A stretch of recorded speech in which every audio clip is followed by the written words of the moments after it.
ইয়া রাসূলুল্লাহ। আসসালামু আলাইকুম ওরহমতুল্লাহ। সবাইকে আজকের ভিডিওতে স্বাগতম। আজকের ভিডিওতে আপনাদের সাথে গুরুত্বপূর্ণ একটি দোয়া বা আমল নিয়ে আলোচনা করব। সড়ক পথে যানবাহনে চলাচলের দোয়া।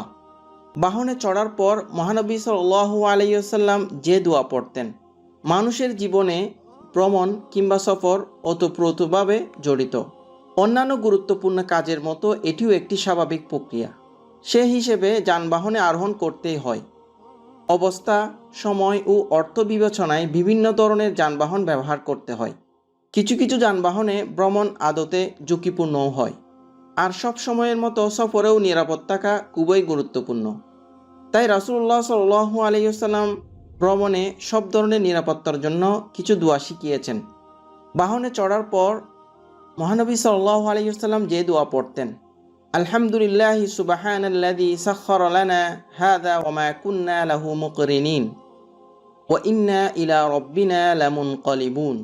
আলহামদুলিল্লাহি সুবহানাল্লাযী সাখখারা লানা হাযা ওয়া মা কুন্না লাহু মুকরিনিন ওয়া ইন্না ইলা রাব্বিনা লামুনকালিবুন। অর্থ: সব প্রশংসা আল্লাহর জন্য, মহান পবিত্র তিনি, যিনি আমাদের জন্য এটাকে অধীন নিয়ন্ত্রিত বানিয়ে দিয়েছেন, নতুবা আমরা তো এটাকে বশ করতে সক্ষম ছিলাম না। একদিন আমাদেরকে আমাদের প্রভুর নিকট অবশ্যই ফিরে যেতে হবে। এই দোয়াটি আমরা নিজেরা শিখব এবং নিয়মিত আমল করব, সেই সাথে অন্যদের জানিয়ে দিব।